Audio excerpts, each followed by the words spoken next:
Good afternoon, Fambuldem. Me, Nayeni Gombu, and today inside the edition of the Facebook live stream, we dey get viewers then forget the opportunity for witness the Presidential Council for Fit Salone. Well, today on day we dey stream live from the #1 office in the country, Winner State House. For give you them an in-depth of the council, we will get the opportunity for let the minister come and give you a brief background about the establishment of the council, the work where the council they do, and the composition of the council. So we dey ask that una stay tuned because this live today, immediately after the president don give keynote and the Minister of Agriculture don present a report, we go cut the live and allow presidents and the people within the council forget a closed door deliberation. Immediately after the deliberation, we go come live again and get the minister for giving an update on the outcome of the deliberation. Mr. Minister, welcome to State House Facebook live stream. Thank you, Yeni. And Famode Unadu, good afternoon. Thank you very much for we join the live stream. So people can go on for know waiting this Presidential Council on Fit Salone debate, the work on they do and the composition. Well, thank you for that question there. Famode way the president been make the Fit Salone flagship. It been talk say now been all of government business, not to Ministry of Agriculture no more. And so waiting they been do everyone for the really get hands on into waiting they happen in the program, how other ministries then they contribute, outside the trade-off then they will government need for make. So the Presidential Council be established when I incessant the chair. The Presidential Council this year will not meet this now with third meeting. It composed of plenty ministers, then the Minister of Finance, the Chief Minister, VP Kinkam, Minister of Energy, Minister of Trade, Minister of Works, Minister of Fisheries. These now all the ministry then way Fit Salone not go able to move. If people then can say able road not there, well, they can sit down and I say farmer then say road not there for make sure say if they make road they go come. They also get researcher then they also get university professors. They also get private sector people then with them plenty within a farmer then. And then you get the Farmer Federation president where they represent the farmer then. So we get cross-cutting entities. The Presidential Council get a secretariat, who are the technical people them, from there MDA them and then representatives and for the various sectors. We mean at the secretariat for that Presidential Council day. And so today what they do, now they don't be almost 2 years where the president don't launch the Fit Salone program.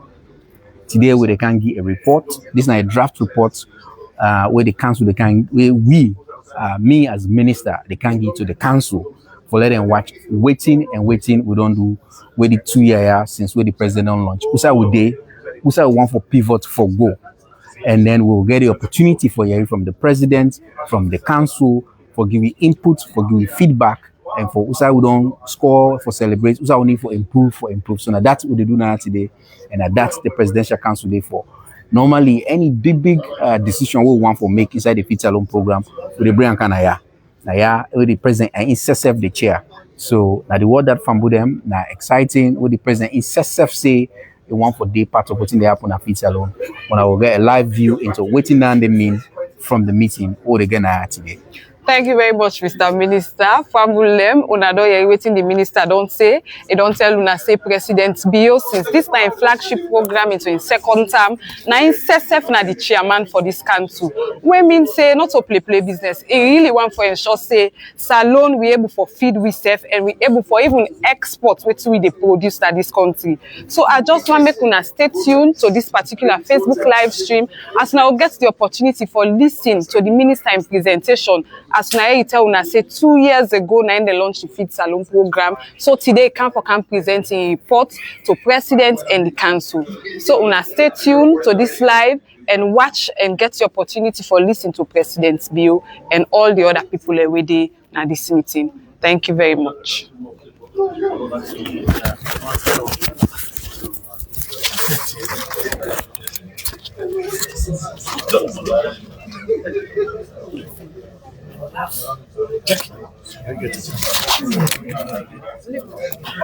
You understand it?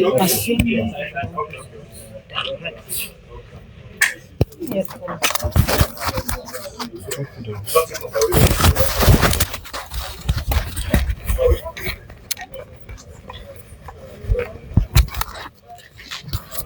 Vraiment for Suleiman Steve.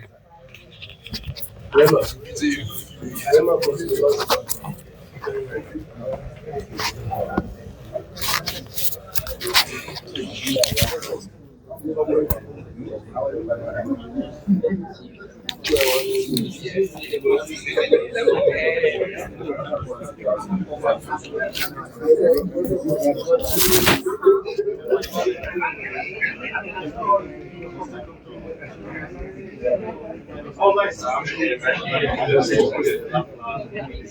I the link in the chat.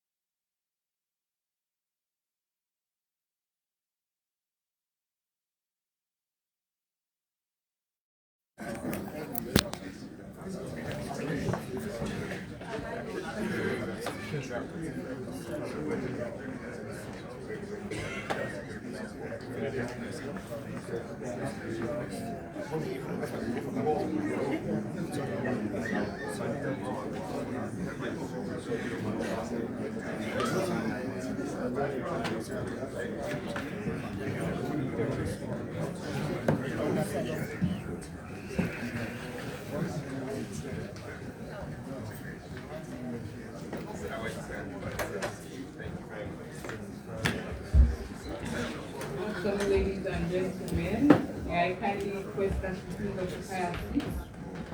At any moment from now, we have His Excellency the President. And if by chance we have a mobile phone, can we please switch them off or put them on silent?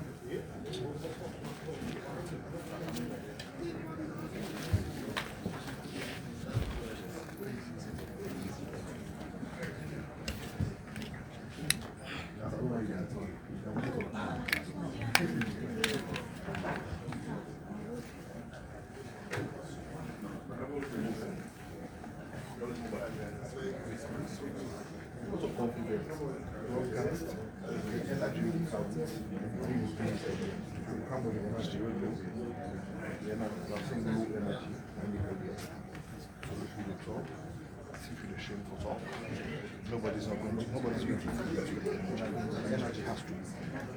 That's what we can give. That's what that's why when you're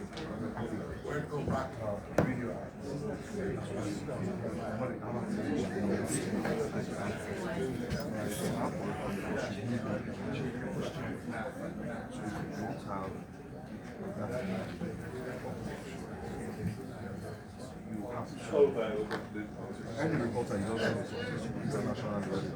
I don't know actually what I do. You don't have any reporter international credit.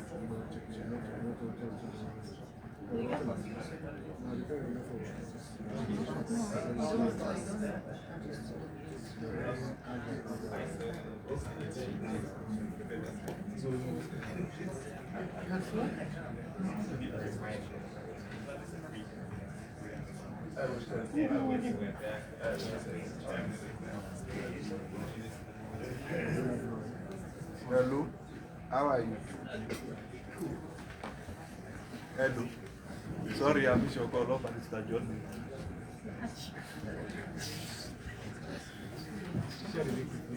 Okay.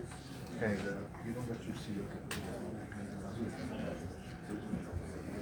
like I hope you His Excellency. I hope that.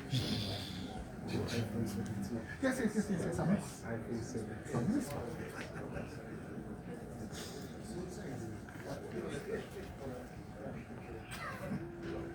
Oh, is he driving back home?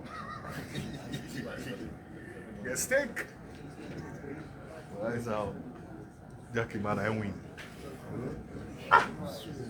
Jackie man, which I know say this state house couple.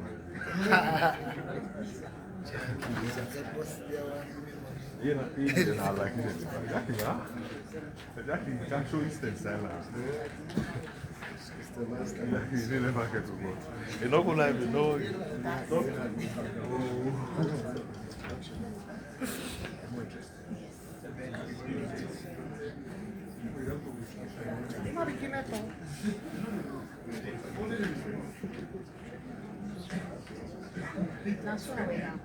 Una will last one, I said, I know they do. I don't read too much. We don't talk no more. One of them speak English. What do you do? Let the piece not on pieces.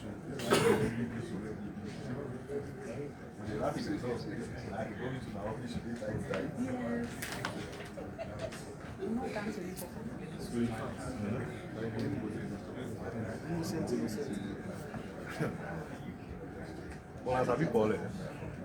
Mais c'est pas pour l'eau. Ils vont pour l'eau.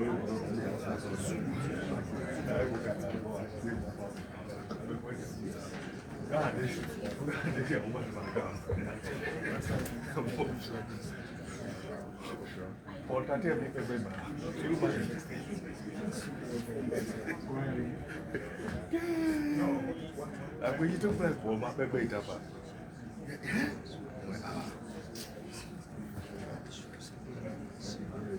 Yes.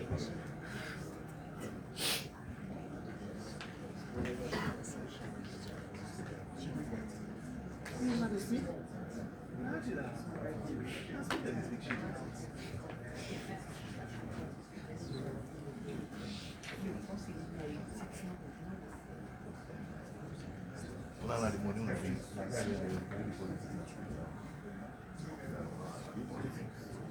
politique, on n'a pas.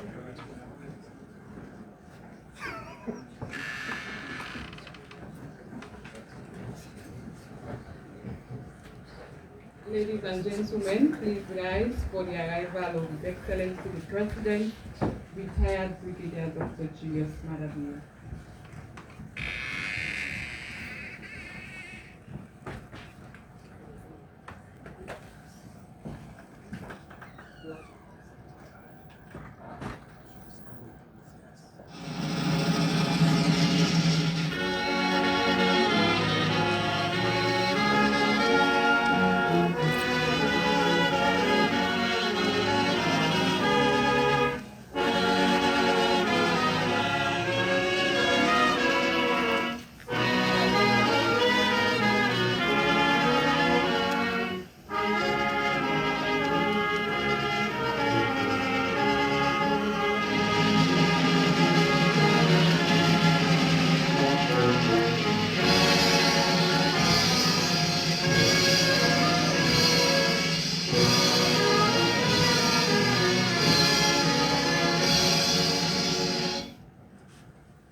Your Excellency, sir, please permit me to call this meeting to order.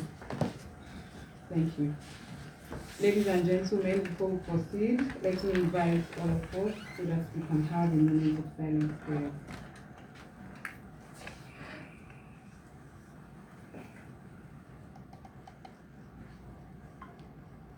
Amen. Amen. It is now my singular honor to call on the Minister of Agriculture and Food Security, who also doubles as the Secretary to the Council, to give us a welcome statement and proceed with the rest of the program. Thank you very much, Madam Chair. Your Excellency, Chief Minister, colleague ministers, fellow heads of MDAs, private sector here present, university people, and everybody. I want to thank you on behalf of His Excellency for again coming to, this is our third Presidential Council meeting for the year. He's the President, when he determined and established the Feed Salone flagship, he wanted to be hands-on and involved in this process. He then established the Presidential Council, which is the place where we update him on what's happening, but also where tough decisions can be made, where those trade-offs are explicit. And so colleague ministers, private sector, university, and researchers that are here to contribute for His Excellency to hear and see what we're doing. Today what we're doing, we are nearing the complete second full year of the Feed Salone program. We are previewing our annual report. We produced one every year, and this is an opportunity for the Council and for His Excellency to see what we're going to write in that report that His Excellency will hopefully launch World Food Day celebrations, October 31. Without much further ado, today we would like His Excellency to give us his keynote remark and address before we jump into the details of the presentation. Your Excellency, with your permission.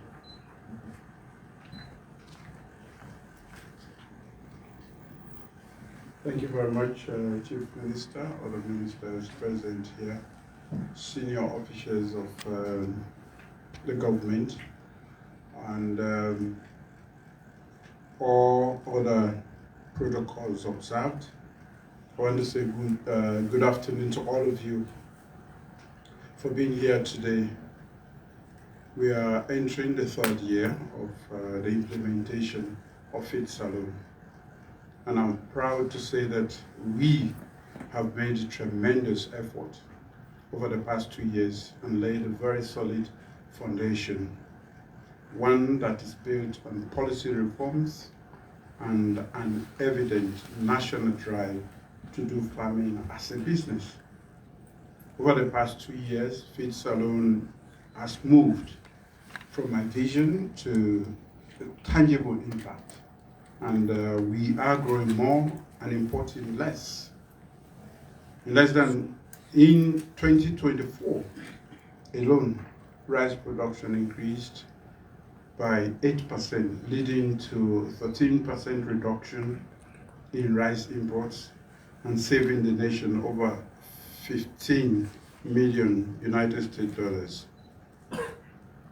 These gains contributed to 20% decline in rice prices over the last year. But beyond rice, ladies and gentlemen, we are diversifying our food basket.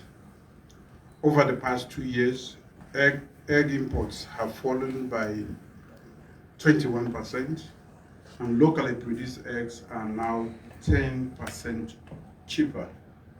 In addition to that, our strategic market interventions and increased domestic supply have also made local onion 20% more affordable than imported varieties.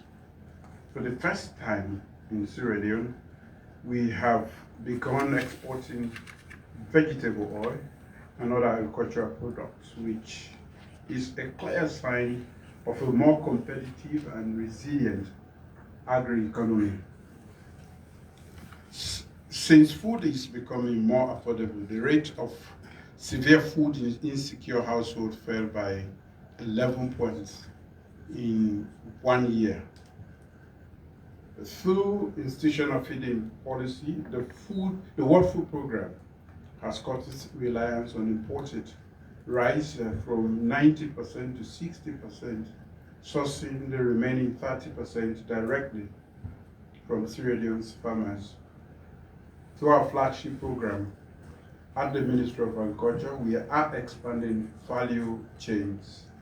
We have raised farmers' income, enabled the cultivation of 9,000 additional hectares of cocoa, and thereby boosting export potential and rural prosperity. Cocoa exports increased by 16% from 2021 to 2024, bringing in nearly 60 million United States dollars. This is not just data, but it's a proof of my government's commitment and dedication. Farmers have better tools to produce at scale today. We are training a new workforce to support mechanized agriculture, from youth machine operators to service providers, and we have deployed modern equipment and milling infrastructure right across the country to increase productivity and reduce losses. We have unlocked finance and private sector participation through the 10 million agricultural credit facility. Over 10 agri-businesses have accessed capital, including those now running the country's first industrial feed mill. In addition, 7.9 million United States dollars in matching grants have gone out with the Food System Resilience Project. Climate resilience has been at the forefront of our efforts.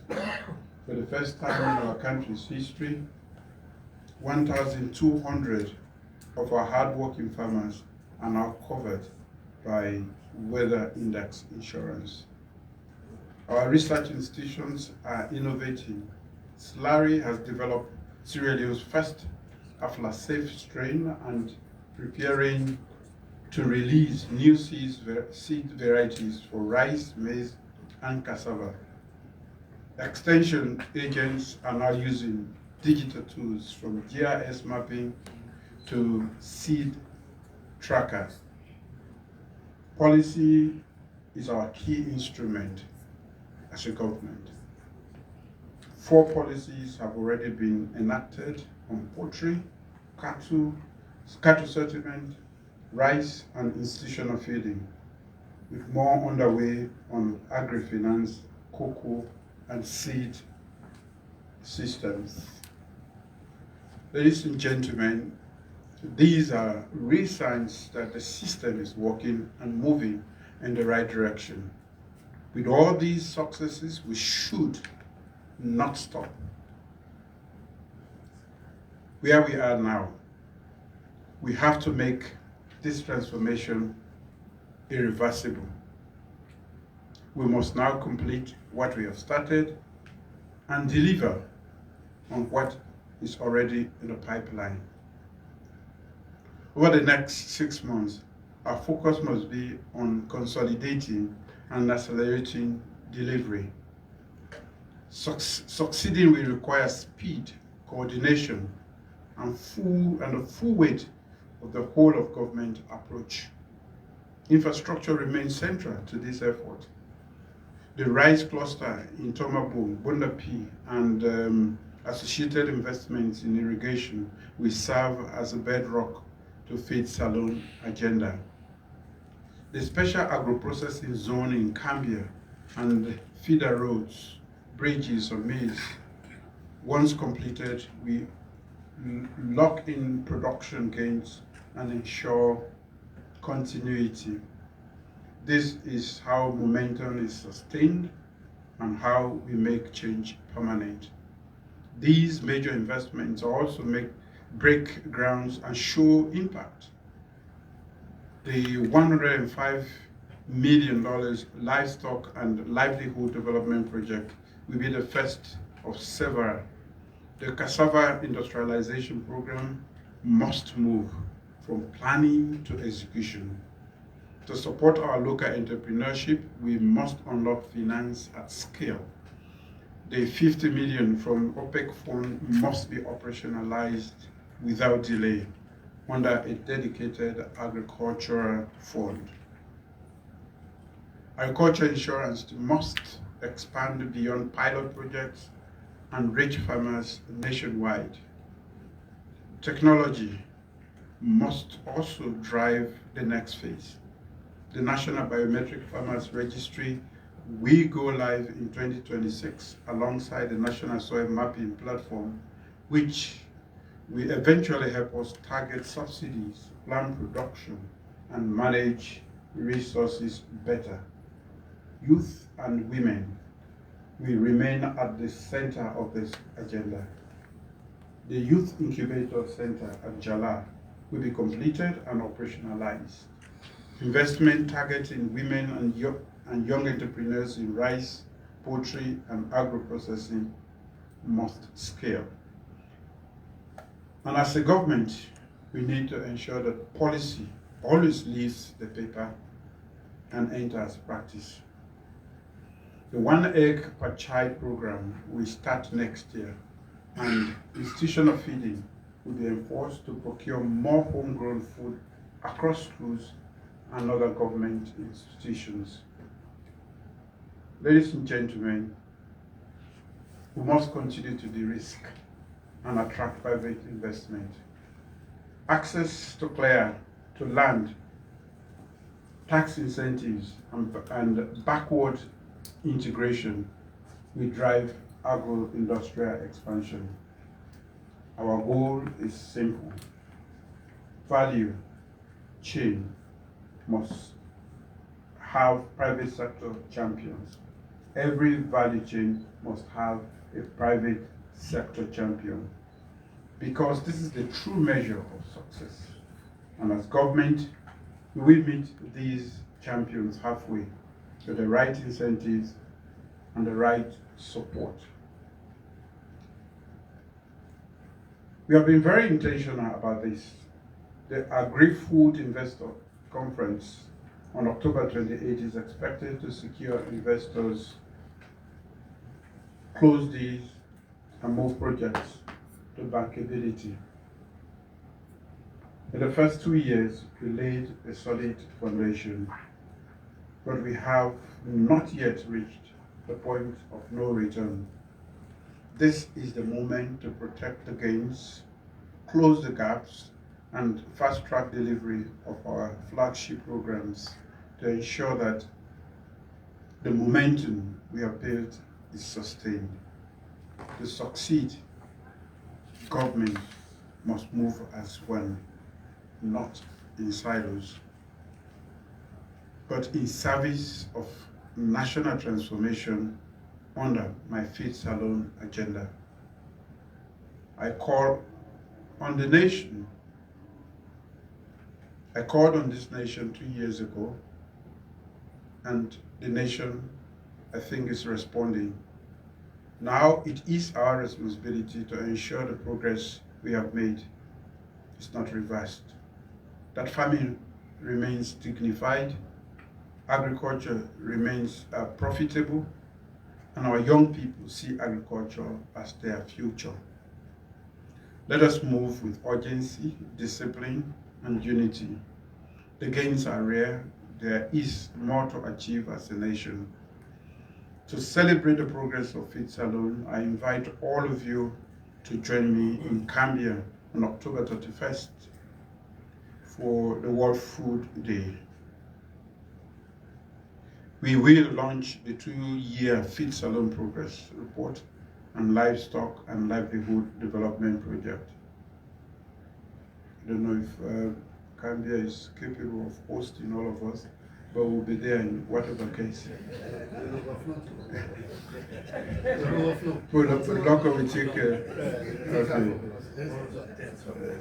For me, that will be a moment to reflect, to showcase impact, and to review our shared commitment to this national transformation. Thank you very much. I hand them over to you again.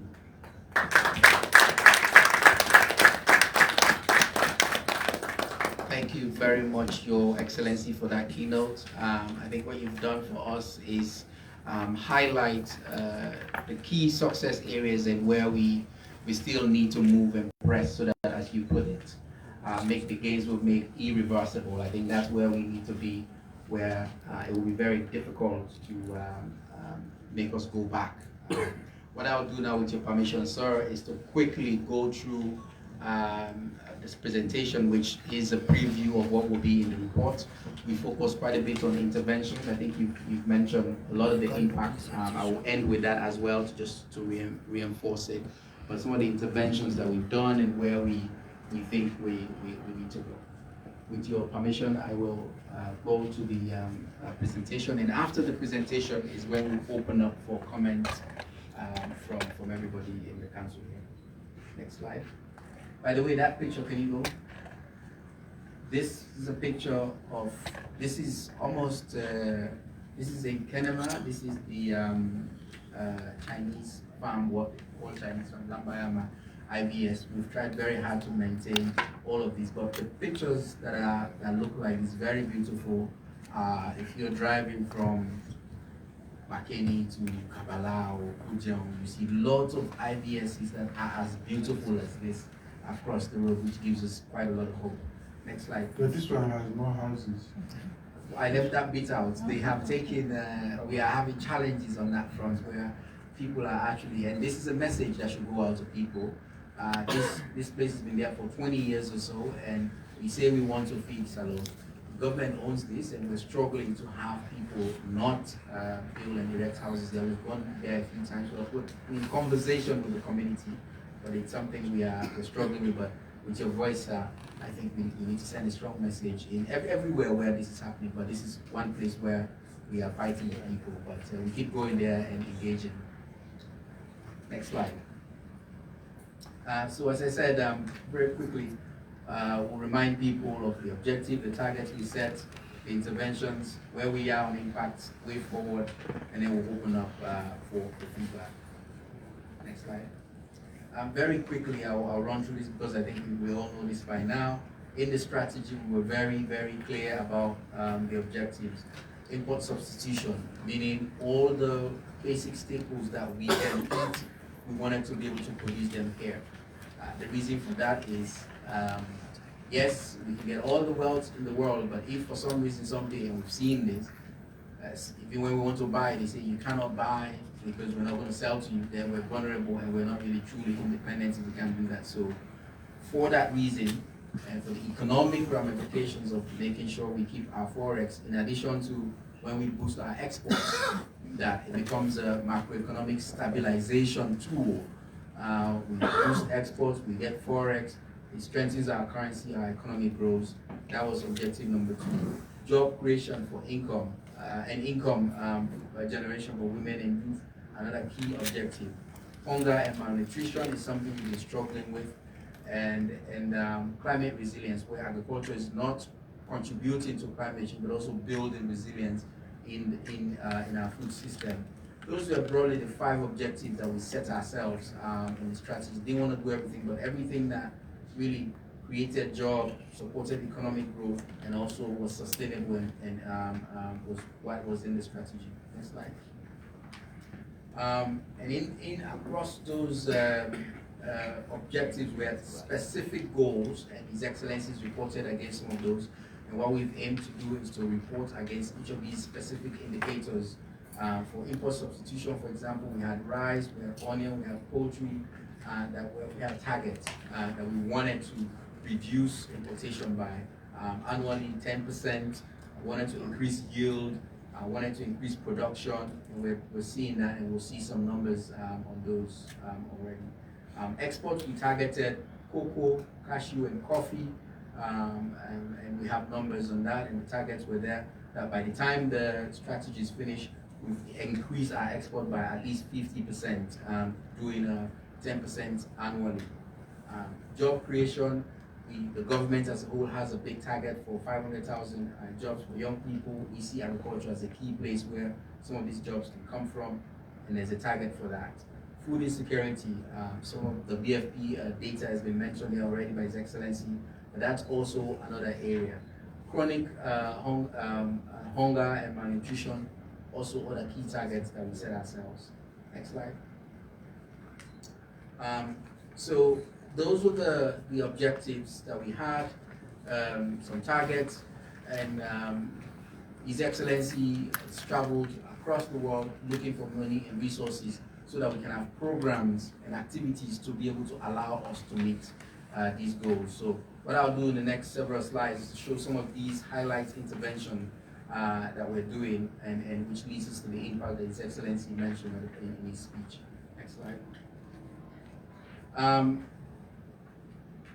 Pillar 1 of the Feed Salone strategy was around mechanization, which we had the strategy, the objective, and then we had pillars through which we wanted to implement. Was building capacity for this mechanization and irrigation. We had the machine ring program with varying degrees of success by some, but what has happened actually has been an expansion of that because of various, first of all, because the president asked people to, so some people have responded by buying tractors, by in their small communities, whether it's 2 or 5 or 15, we've seen an expansion of that. We realized also that there's no capacity to drive or maintain or repair these machines. And so we had a big drive to train young people every year on all those mechanization, whether it's to operate, to maintain, to repair, whether it's tractors, harvesters, all of there's been a lot of investment and intentional move to be able to do that.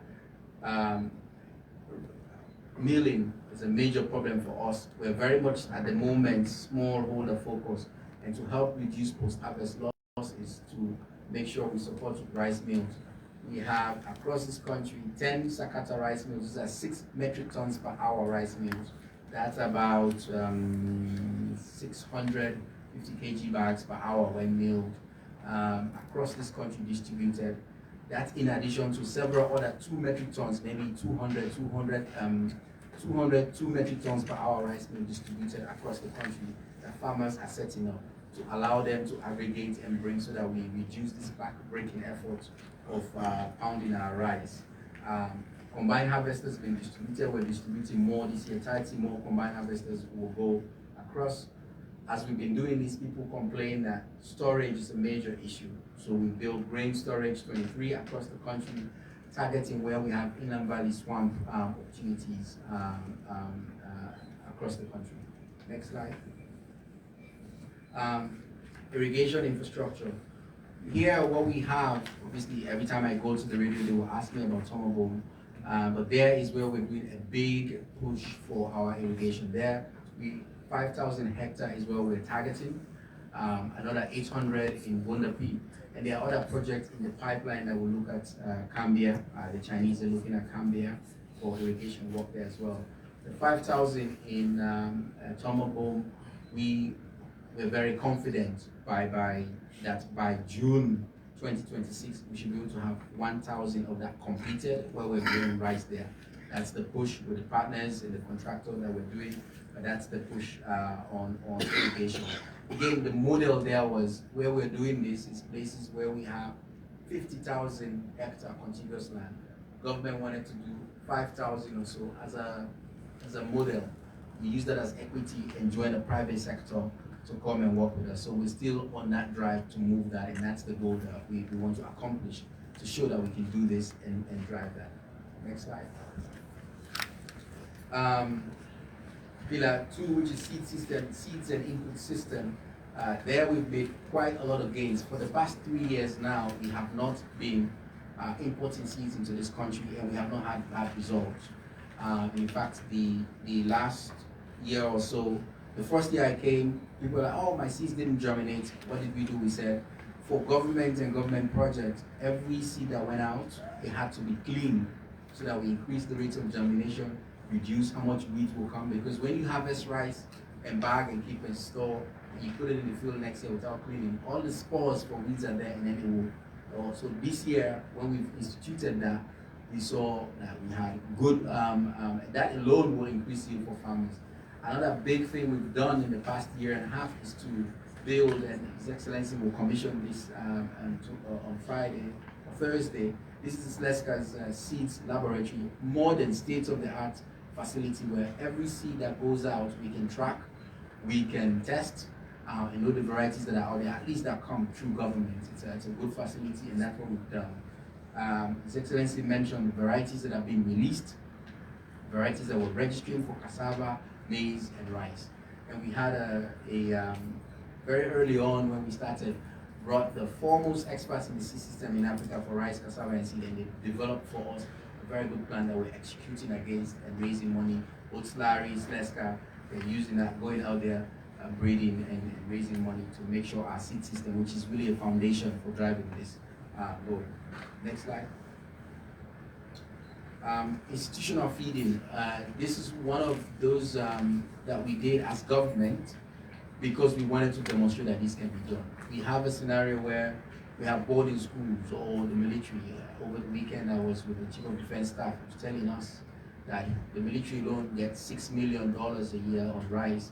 We know the police are more, and that together I think it's $2 million. We passed a policy that at least 20% every year reduction. What we did was we wanted to be very intentional about making sure we effect that scale. Working with the BFP, SLPMC, we gave monies for farmers to be organized because we have mills across this country. Rice is bought, milled, bagged, and supplied to the BFP or SLPMC. Today, if you go, I think this is the Kisi store, but if you go to Cambia, we have, as I speak, 10,000 bags of rice in Cambia, one of the stores that we're trying to establish also a food reserve that will allow us to stabilize price and push to the system when needed. We wanted to demonstrate that we can do this so that as governments, this can be something we pick up and scale. And that's ongoing for institutional feeding. The numbers for the BFP, His Excellency has already mentioned. 90% is importation of rice is what they used to do. Because of our intervention, that's come down to 60%. The goal is it will be less than half this year, and then by 2020 it's zero. That's the drive. They're the biggest school feeding entity that we have, and we've managed to convince them, not only rice, by the way, other things that they bring as well. I think those are the most important things. We work through schools, also for institutional feeding, boarding schools, have them 8 schools produce 800 hectares of rice. And we've been going out, harvesting that rice, bagging, giving it to them, telling them, first of all, as young people, this is your homegrown rice. Get used to this taste, because we're having a problem with that also. But to demonstrate to the schools themselves that they can pick this up and do it. Next slide. So I just mentioned the strategic grain reserve. This is in Gambia. This is rice, 10,000 bags, 4,000 metric tons combined that we're doing, and we're hoping to build a silo in Bundapi. That is done by UN.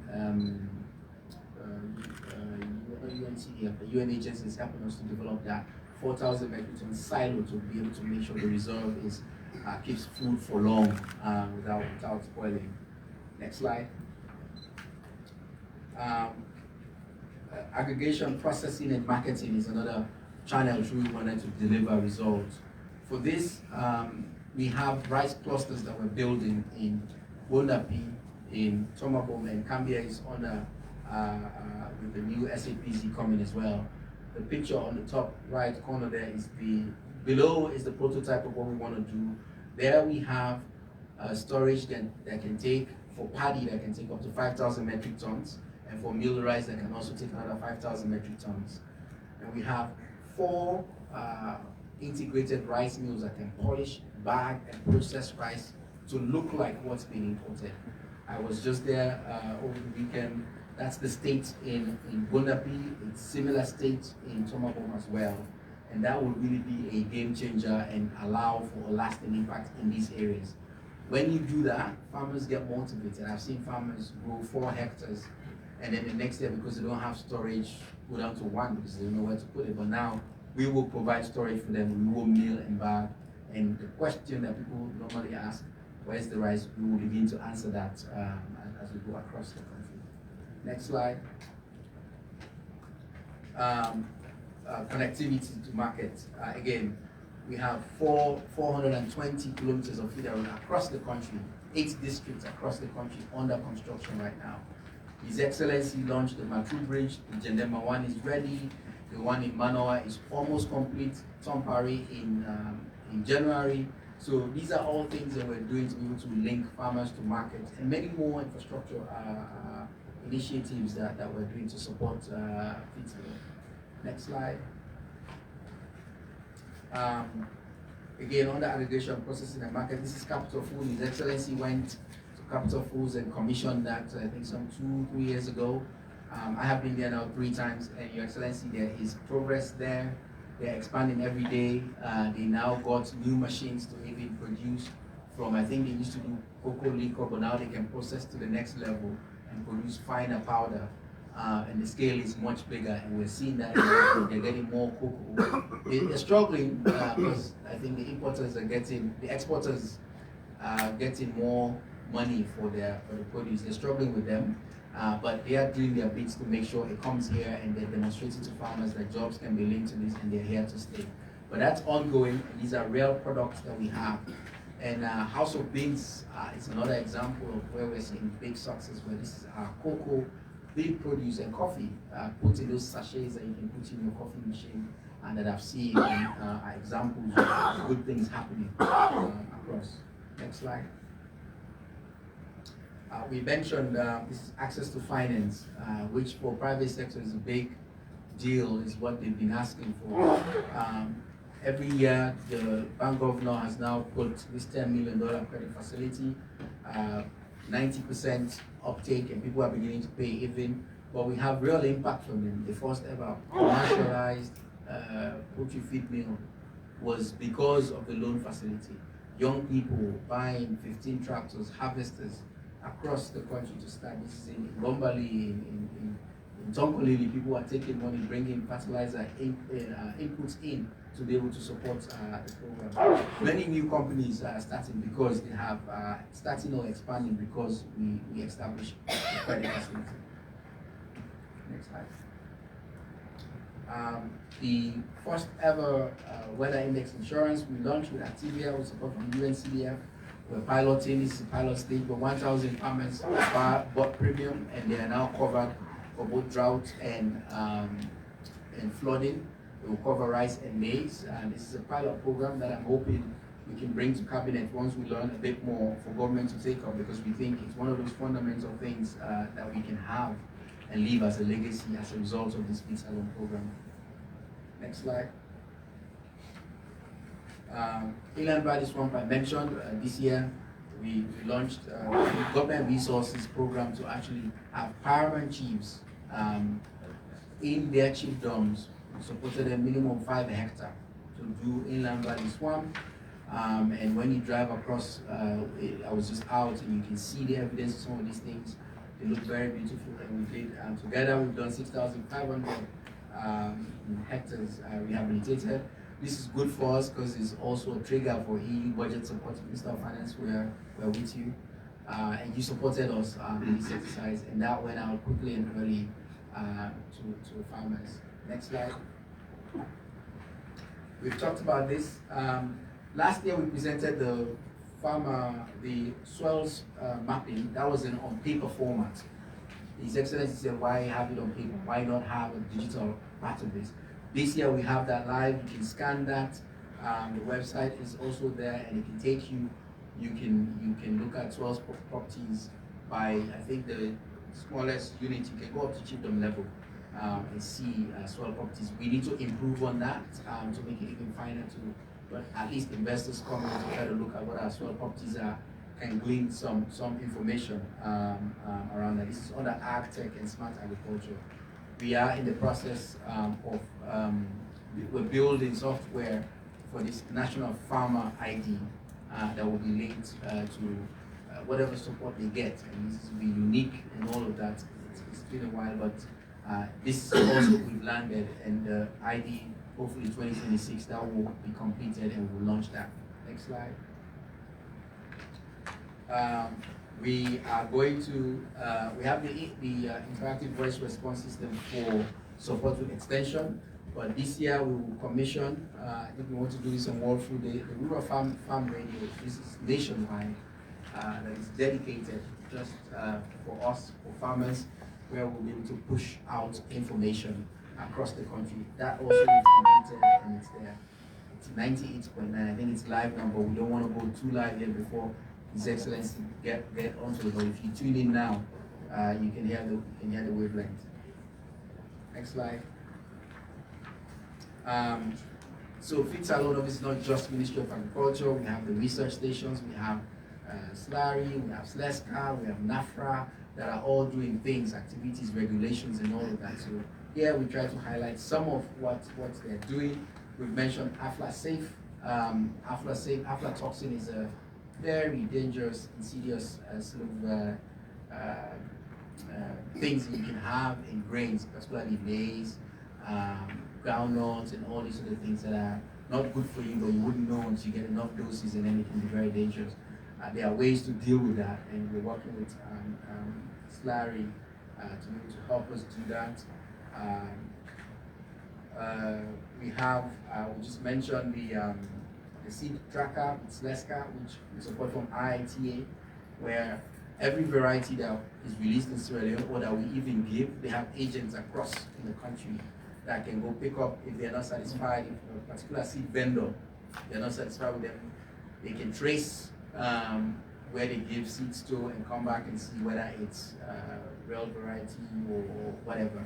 This is something that they're doing right now. They've trained personnel across the country to be able to do that. Next slide, just highlights. They're doing quite a lot of things, but just highlights from our partners. Nutrition is another key area where one of the biggest efforts Larry is actually undertaking is how to popularize the utilization of soybean. Lots of recipes you can get for that. Orange fresh sweet potato for vitamin A deficiency. To deal with that, we pushed that out quite a lot. SAH, this is a technology that is going to be able to quickly multiply vines, seeds, or for cassava it's stems, cuttings. But with this technology, you can quickly multiply and cheaply and push to farmers, also cheaply because of the way it's done. This is something we have here. There's a lab for it. There's greenhouses across now that are multiplying quickly these varieties for cassava. Next slide. Youth, Your Excellency, before this year ends, the people are going to come to you for you to commission this very wonderful facility in Jala University.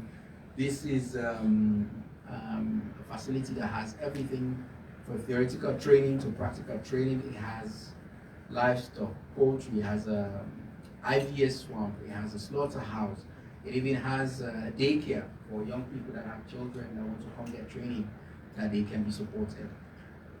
Already before this is completed, we have trained 1,000 young people, giving them some of their money to start their own businesses, entrepreneurs. But the innovation or the cool thing about this is we're also linking them with the community banks in these communities, so that if they want to expand their businesses and their shareholders or these community banks, they can do that for sustainability. So we're very excited about this really beautiful, wonderful facility in Jala. We're hoping that it will be completed before December for commissioning. We have also embarked on 4 being a model for how we can get young people to come into the program. Next slide. Women as well, we have dedicated financing for women. This is done through UNDP. I was out in the field where young women were pitching business ideas to be able to get up to $1,000 or $5,000 for post-harvest rice production. That also is a program that we're doing ongoing. Continue. As part of building a culture and getting more younger people part of this process, with your visit at the World Food Prize last year, we had a conversation where they established the World Food Prize Foundation, the Institute for Youth Institute in West Africa and Sierra Leone. We joined that cohort. What that means is they will come here every year. We'll have our young students, high school students primarily, think of any idea in agriculture or research and propose that idea. And then we'll take 2 or 3 of them, but at the time we should be able to take them to Iowa and this World Food Prize thing so they can engage with other students and see Nobel laureates in food. And Sierra Leone is now a part of that. We launched that here this year. If the visa ban continues, we'll still take them to engage, but it will be somewhere on the continent for them to get that experience with other young people across the country to do that. Next slide. This one thing we call it institutionalizing delivery. We want to be very intentional about everything that we're doing that is permanent, that is irreversible, that even the culture in the ministry or the agencies that we work within get this and are working towards that.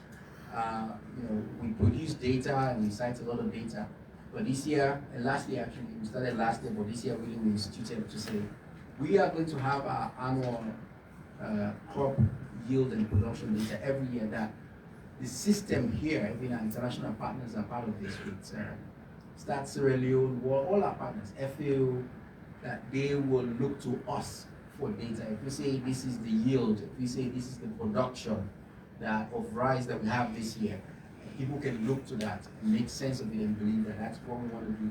We launched the first one in this year. I've told them March 15 every year, and we'll have a press conference where we'll release this, much like how other people elsewhere do. And this is one of those things that we did this year, and we'll continue to do that. The Agriculture Transformation Agency is something dear to you.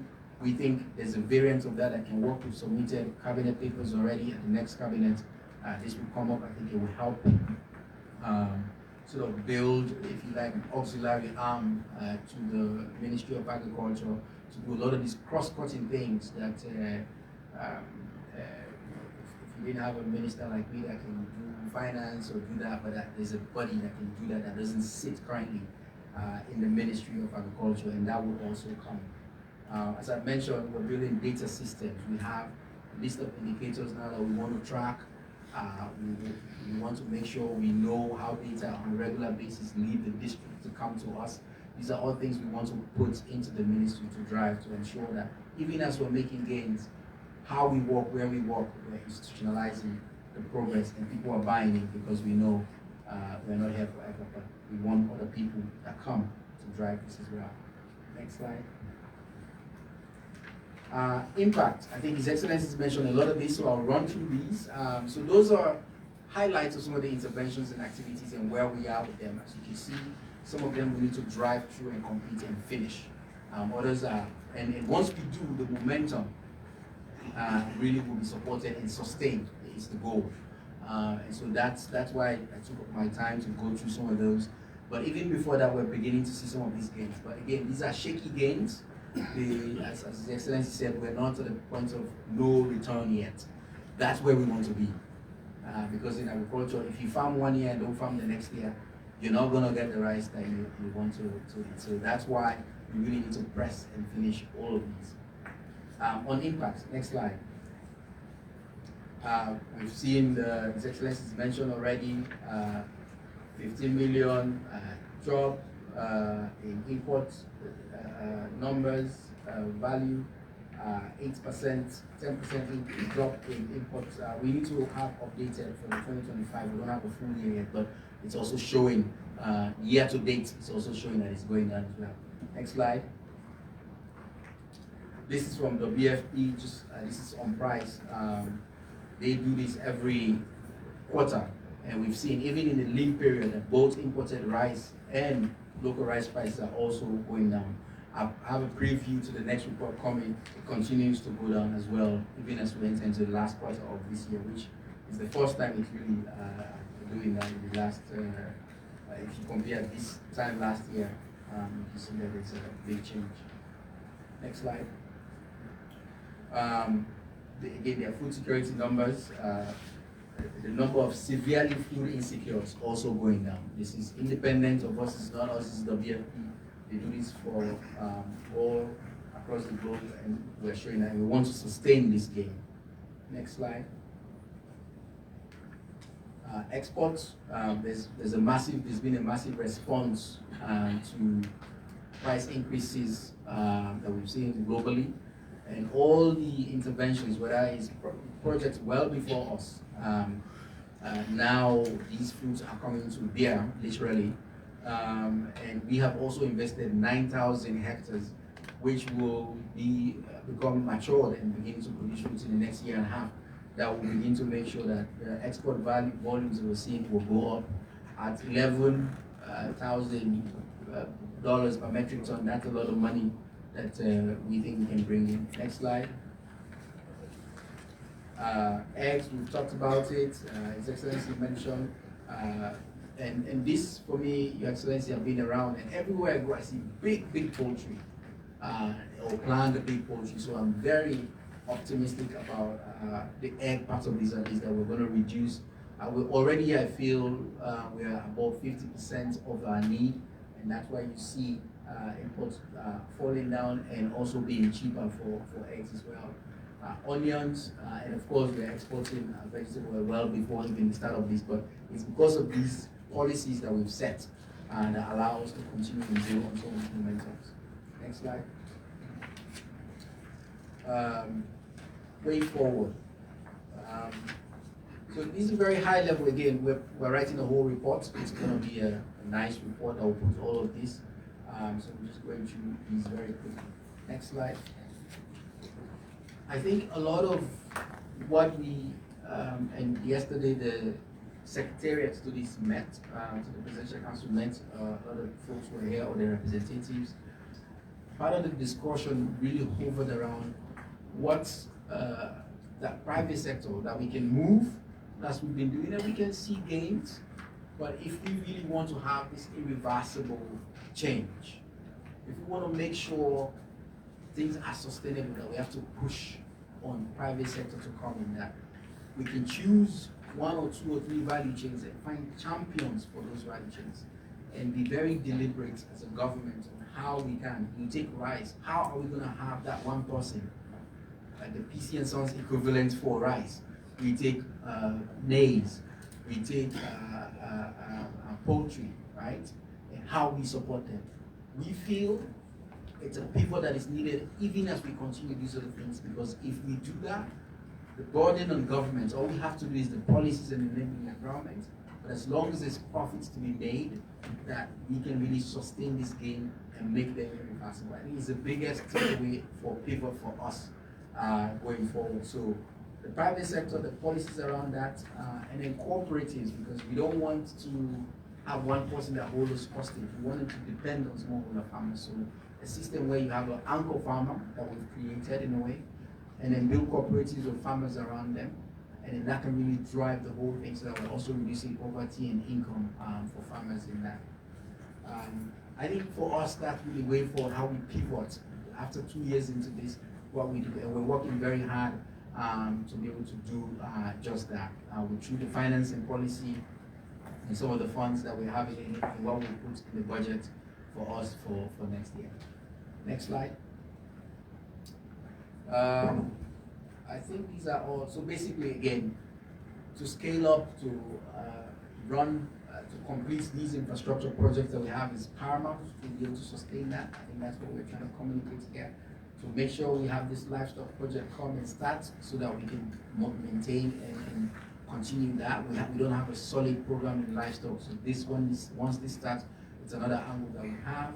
A cassava process project, 45 million, that is approved. Thanks Minister of Finance for our collective efforts on that. That will industrialize cassava. That will also lend another dimension to what we're doing, and pushing, as I said, on the irrigation work that is being done.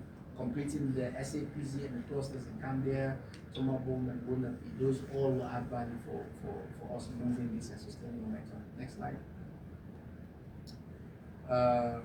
Ag finance, again, we have the Apex Bank and programs that are running, but we're looking forward to either a bank or fund. We're coming very quickly. We're very close to, we've been in a lot of engagement with the bank governor, Minister of Finance will see you and engage as well, but we're very close to bringing a proposal to cabinet for how we move forward on that as well. Next slide.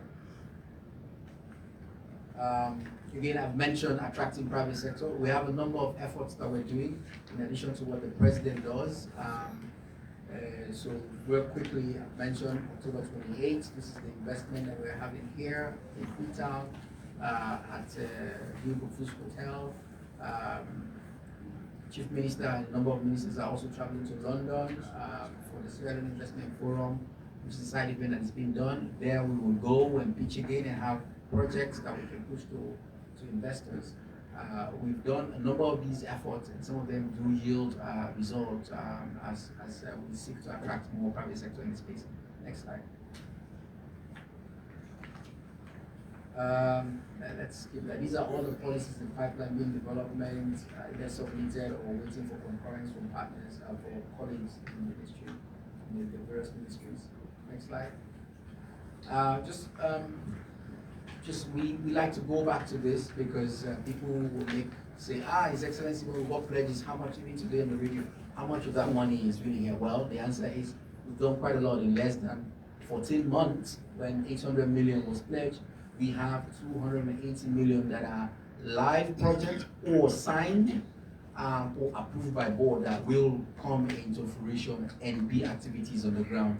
And that's what we're doing. And I think that's huge, knowing, at least for me, going in initially, not knowing what it takes to transform these things. We've done quite a lot. That's close to 30% conversion rate. It's a good return for our efforts and His Excellency's effort that he's been making. Next slide. I think we'll end there. I know it's long, but it is our second year report. I'll pass it over, Your Excellency. I don't know if you have any comments, questions at this stage. You can come in later, but also before the rest of the members, Councilor John. I'm coming later.